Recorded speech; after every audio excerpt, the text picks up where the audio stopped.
સમાચાર તાપીથી પ્રાપ્ત થઈ રહ્યા છે। વિરામ બાદ મેઘરાજાની ધબધબાટી। ઉપરવાસમાં વરસાદના પગલે ડોલવણ વિસ્તારમાં ઓલણ નદી ફરી ગાંડીતુર બની।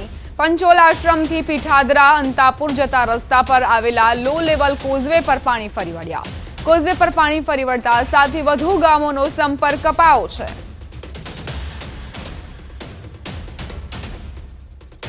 સંવાદદાતા હેમંત ગામિત જોડાઈ ગયા છે વધુ જાણકારી સાથે। હેમંત, અત્યારે શું સ્થિતિ છે? ઉપરવાસમાંથી જે વરસાદ વરસી રહ્યો છે તેના કારણે ઓલણ નદી તોફાની બની છે, શું વધુ અપડેટ્સ? જી દીપા, ચોક્કસથી જણાવી દઉં કે ગત રાત્રિથી જે તાપી જિલ્લામાં ધોધમાર વરસાદ પડી રહ્યો છે અને જેને લઈને તાપી જિલ્લામાંથી જે પસાર થતી નદીઓ ગાંડીતુર બની છે। વાત કરીએ તો ડોલવણ તાલુકાની ઓલણ નદીમાં પણ ઘોડાપૂરની સ્થિતિ સર્જાવા પામી છે। એને લઈને અનેક ભોજે પર પાણી ફરતા 7 થી વધુ ગામો સંપર્ક વિહોણા બન્યા છે। તેમજ ચુનાવાડી ગામે પણ અંબિકા નદી ગાંડીતુર બનતા ચુનાવાડી ગામમાં પણ 2 થી વધુ ઘરોમાં પાણી ફરી વળ્યા છે અને જે રહણિયા ડુંગર છે ત્યાં પણ પાણી ધોધમાર વરસાદ પડતા હાલ તો અંબિકા નદીમાં પણ ઘોડાપૂરની સ્થિતિ સર્જાઈ છે। અને વાત કરીએ વ્યારા તાલુકાની તો વ્યારા તાલુકામાંથી પસાર થતી ઝાકરી નદી છે જેમાં પણ હાલ ઘોડાપૂરની સ્થિતિ સર્જાવા પામી છે। જી દીપા, આભાર હેમંત જાણકારી આપવા માટે। તો ઉપરવાસમાંથી પાણીની આવક થઈ રહી છે જેના કારણે ઓલણ નદી છલકાઈ છે, નદી બે કાંઠે વહી રહી છે અને આસપાસના ગામોને પણ એલર્ટ રહેવાની સૂચના આપી દેવામાં આવી છે। જે લો લેવલ કોઝવે હતો તે પણ પાણીમાં ગરકાવ થતા લોકો હવે તેનો ઉપયોગ નથી કરી શકતા। 7 થી વધુ ગામડાઓ તેના કારણે અસરગ્રસ્ત થયા છે અને તેમને લાંબો ચકરાવો કરવાનો વારો આવ્યો છે।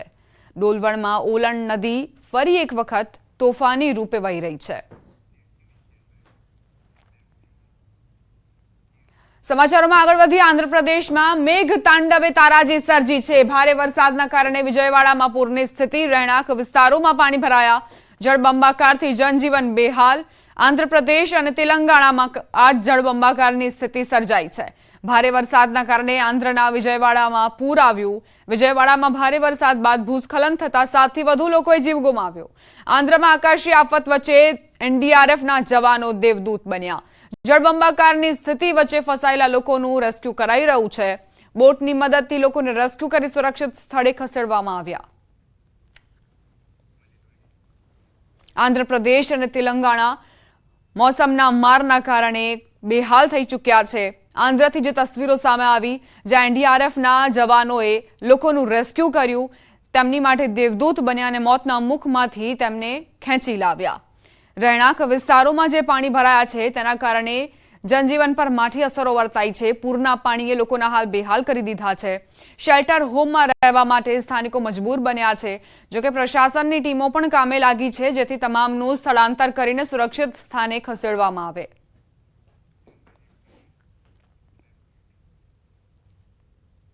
સમાચાર વડોદરાથી પ્રાપ્ત થઈ રહ્યા છે જ્યાં પૂર બાદ લોકોમાં આક્રોશ ચરમસીમાએ। નેતાઓનો વિરોધ, વધુ એક ધારાસભ્ય સામે લોકોનો વિરોધ। સયાજીગંજ વિસ્તારના ધારાસભ્યનો નાગરિકોએ હુરિયો બોલાવ્યો। રાશન કીટ વિતરણ કરવા ગયેલા કેયુર રોકડિયા સામે વિરોધ દર્શાવ્યો। લોકોએ કહ્યું, પૂર સમય જરૂર હતી ત્યારે ન આવ્યા, હવે જરૂર નથી। કેયુર રોકડિયાએ રાશન કીટ વિતરણ કર્યા વગર જ પાછું ફરવું પડ્યું। પૂર પીડિતોના આક્રોશને રાશન કીટની લાલચ પણ શાંત ન કરી શકી। વડોદરાવાસીઓ જે અત્યારે પોતાનો રોષ ઠાલવી રહ્યા છે અલગ અલગ માધ્યમથી, સોશિયલ મીડિયાના માધ્યમનો પણ તેમણે સહારો લીધો અને હવે તેમના રોષનો ભોગ બનવું પડ્યું કેયુર રોકડિયાને। કોઈ મતલબ જ નહીં, તમે કેસ કાઢી જ નાખો।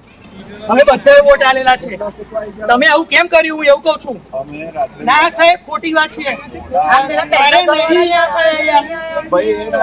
છેલ્લી ગલીમાં રહું છું, કોઈ પાણી હરખું પૂછવાની આવી કશું નહીં ભાઈ, જો સાંભળી લેજો, કોઈ પાણી હરખું વેચવાની આવ્યું, કોઈ ખીચડી વેચવાની આવ્યું।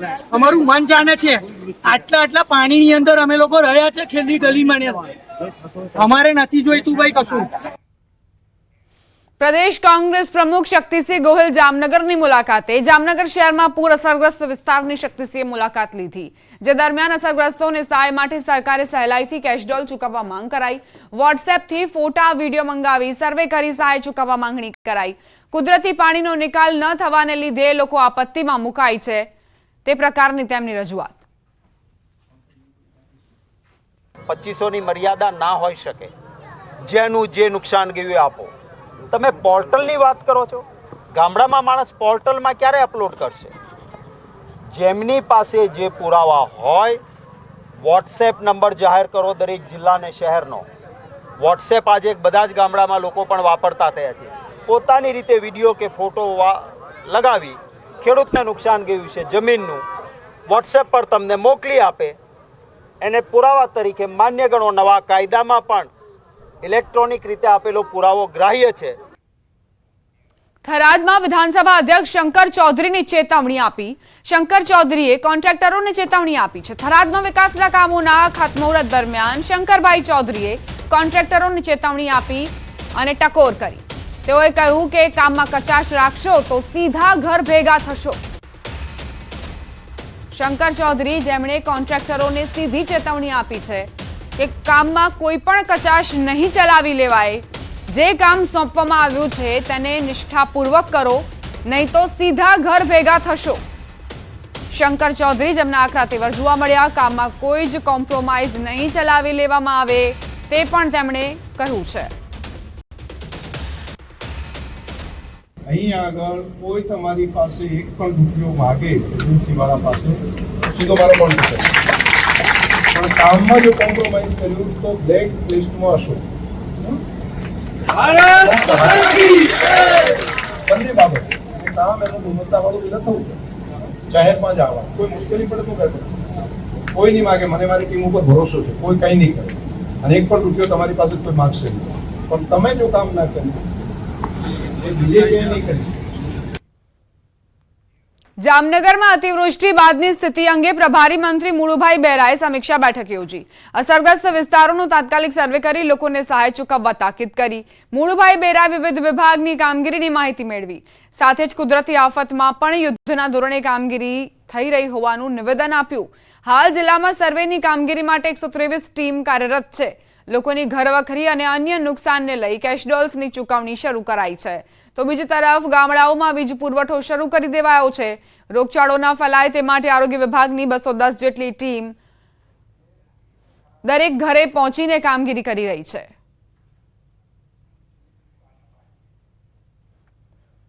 તો જામનગરમાં કઈ રીતે તબાહી મચી અને હવે કેશડોલ્સ ચૂકવણી કઈ રીતે કરવી તેને લઈને મીટિંગોનો દોર શરૂ થઈ ગયો છે. પ્રભારી મંત્રી મુળુભાઈ બેરાએ બેઠક યોજી. અધિકારીઓને સૂચના આપવામાં આવી. અસરગ્રસ્ત વિસ્તારોનો તાત્કાલિક સર્વે થવો જોઈએ, સર્વે કરવામાં આવશે અને તેને લઈને પણ ચર્ચા કરાઈ. અમદાવાદ સિવિલ હોસ્પિટલના વર્ગ 4ના કર્મચારીઓનું અલ્ટિમેટમ. બોનસ, પગાર અને હક રજા સહિતના મુદ્દાઓને લઈ વિરોધ. સવારથી કર્મચારીઓ કામકાજથી અળગા રહ્યા હતા. પડતર પ્રશ્નોના ઉકેલની બાંહેધરી મળતા હડતાળ મોકૂફ રાખી 7 દિવસનું અલ્ટિમેટમ આપ્યું છે. સવારથી જ કર્મચારીઓ કામકાજથી અળગા રહીને પોતાનો વિરોધ દર્શાવી રહ્યા છે. હોસ્પિટલમાં વર્ગ 4ના કર્મચારીઓએ આ રીતે હડતાળનું શસ્ત્ર ઉગામ્યું છે. બોનસ, પગાર અને હક રજા સહિતના મુદ્દાઓને લઈને લાંબા સમયથી તેમની માંગણી ન સંતોષાતા હવે ફરી એક વખત તેઓ હડતાળ પર ઉતરી ગયા છે.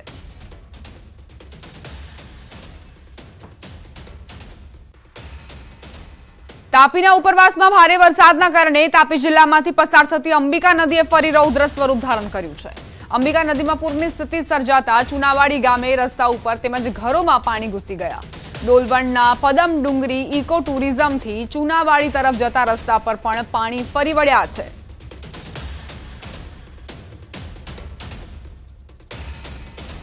અંબિકા નદીએ રૌદ્ર સ્વરૂપ ધારણ કર્યું છે અને આસપાસના વિસ્તારમાં પાણી ફરી વળવાની ભીતિ. ઉપરવાસમાંથી જે વરસાદ વરસી રહ્યો છે તેના કારણે જ તાપીમાં અંબિકા નદીએ રૌદ્ર સ્વરૂપ ધારણ કર્યું છે. હવે આગળ વાત કરીએ સોનગઢ તાલુકાની. તાલુકાના અંતરિયાળ વિસ્તારોમાં ધોધમાર વરસાદ વરસ્યો. નાની મોટી નદીઓમાં ઘોડાપુરની સ્થિતિ. કાંટી, આમથવા, શ્રાવણિયા, ઓઝર, લવચાલી સહિત અનેક ગામો 5 કલાક કરતા વધુ સમય સુધી સંપર્ક વિહોણા બની રહ્યા. વહેલી સવારથી જ વાવાઝોડા અને ગાજવીજ સાથે વરસાદ ખાબક્યો હતો. અનેક વિસ્તારોમાં જળબંબાકારની સ્થિતિ સર્જાઈ છે. નીચાણવાળા વિસ્તારોમાં લોકો પરેશાન જોવા મળી રહ્યા છે. અનેક ગામડાઓનો સંપર્ક તૂટતા જ લોકોને પારાવાર મુશ્કેલીનો સામનો કરવો પડી રહ્યો છે.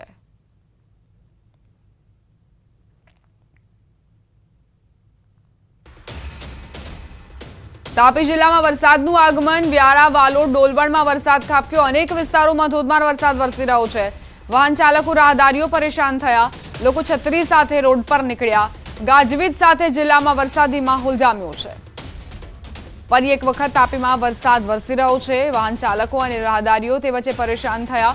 નોકરી ધંધાથી જતા લોકોને વરસાદ નડ્યો અને રોડ રસ્તા પર વિઝિબિલિટી પણ ઘટતા દિવસ દરમિયાન પણ હેડલાઇટ ચાલુ રાખીને લોકો અવરજવર કરવા મજબૂર બન્યા. એક તરફ નદી જળાશયમાં નવા નીરની આવક થઈ રહી છે અને નદી કાંઠાના જે વિસ્તારો છે તેની ઉપર પૂરનું સંકટ ઘેરાયું છે.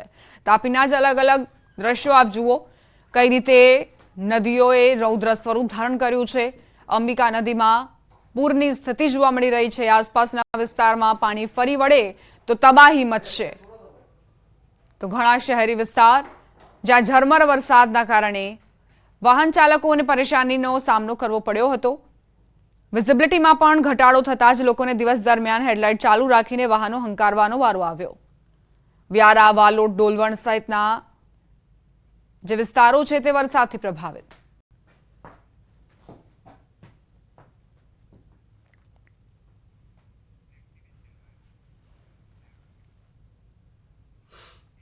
ગૃહ રાજ્યમંત્રી હર્ષ સંઘવી ફરી વડોદરાની મુલાકાતે. હર્ષ સંઘવીએ કલેક્ટર કચેરીમાં અધિકારીઓ સાથે મહત્વપૂર્ણ બેઠક કરી. સર્વે બાદ કેશડોલ્સ અને સહાય વિતરણની કામગીરીની માહિતી મેળવી. હર્ષ સંઘવી શહેરના વેપારી મંડળ, નાગરિકોને પણ મળશે. શિક્ષણ મંત્રી કુબેર ડિંડોર પણ આજે વડોદરાની મુલાકાતે છે, જેઓ પૂરગ્રસ્ત વિસ્તારના નાગરિકોને રાશન કીટનું વિતરણ કરશે. પૂરના પાણી ઓસર્યા બાદ હર્ષ સંઘવીની સતત ત્રીજી વખત વડોદરાની મુલાકાત છે. પૂરની પરિસ્થિતિ બાદ ધીરે ધીરે વડોદરા શહેરનું જનજીવન સામાન્ય થઈ રહ્યું છે. ત્યારે જે ગૃહ રાજ્યમંત્રી છે અને વડોદરા શહેરના પ્રભારી મંત્રી હર્ષભાઈ સંઘવી છે તે એગ્રેસિવ મોડમાં જોવા મળી રહ્યા છે અને સતત ત્રીજી વખત તેઓ વડોદરા શહેરની મુલાકાતે આવ્યા છે અને કલેક્ટર કચેરી ખાતે આ દ્રશ્યો તમે જોઈ રહ્યા છો કે જે અધિકારીઓ છે તેમની સાથે જે હર્ષભાઈ સંઘવી છે તેમના દ્વારા મહત્વપૂર્ણ બેઠક જે છે તે કરવામાં આવી રહી છે. તાત્કાલિક જે છે સર્વે કરવાની કામગીરી કરવામાં આવે, તમામ લોકોને સહી આપવામાં આવે તેવા પ્રકારના આદેશ જે છે તે ગૃહ રાજ્યમંત્રી દ્વારા આપવામાં આવ્યા છે. આજની વાત કરીએ તો હર્ષભાઈ સંઘવી જે છે તે વેપારી મંડળ, નાગરિકોને મળવાના છે. હર્ષભાઈ સંઘવી સાથે જે શિક્ષણ મંત્રી છે કુબેરભાઈ ડિંડોર છે તેઓ જે છે આ ખાસ બેઠકમાં ઉપસ્થિત છે અને આટલા દિવસમાં કેટલા પ્રકારની કાર્યવાહી કરી, શું કાર્યવાહી કરી તેનો ચિતાર જે છે આજે જે ગૃહ રાજ્યમંત્રી હર્ષભાઈ સંઘવી છે તેમના દ્વારા મેળવવામાં આવનાર છે. હાર્દિક દીક્ષિત, ન્યૂઝ 18 ગુજરાતી, વડોદરા. હવે આગળ વાત કરીશું શાકભાજીમાં ભાવ વધારાની.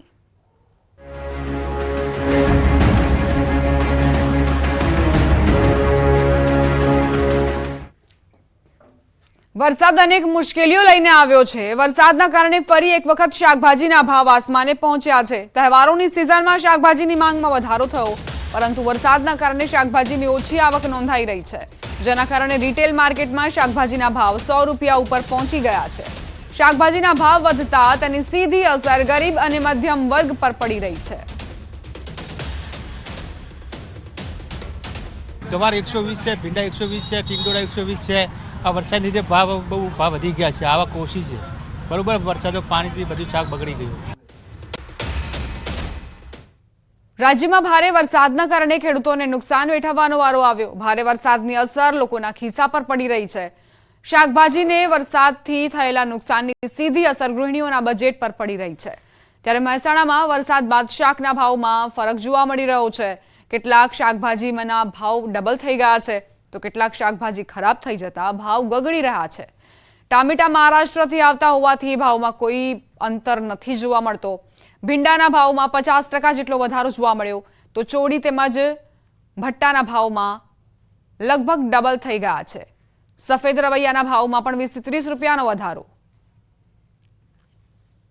ગુજરાત બહારથી જે માલ આવી રહ્યા છે એમાં આવકમાં કે ભાવમાં કોઈ એટલો ફરક છે નહીં. ફરક એટલામાં જ છે કે જે ગુજરાતથી જે પ્રોપર માલ આવી રહ્યો છે એમાં ગુજરાતમાં શું છે, વરસાદનું પ્રમાણ અત્યારે વધારે છે, તો જેથી કરીને જે ગુજરાતથી માલ જે આવી રહ્યો હતો, ગુજરાતના જે ખેત પેદાશો છે એમાં વરસાદની અસર છે, એટલે એમાં કદાચ અછત જોવા મળે અને અછતના કારણે એમાં ભાવના ઉછાળા જોવા મળી શકે. વેલાની આઈટમો ખાસ ખરાબ થઈ છે, બાકી તો બીજી જે આઈટમો છે એમાં બહુ એવી મોટી અસર આવી નથી હજી. ભીંડાને છે કે જે પહેલાં જેટલી આવક હતી એટલી આવક થોડીક આવકમાં ફરક પડવાનો, પણ બજારમાં એટલો બધો કોઈ ફરક પડ્યો નથી હજી સુધી. બટા છે, રીંગણ છે, રવૈયા છે, એ બધી વસ્તુમાં વધારે ફરક જોવા પડ્યો.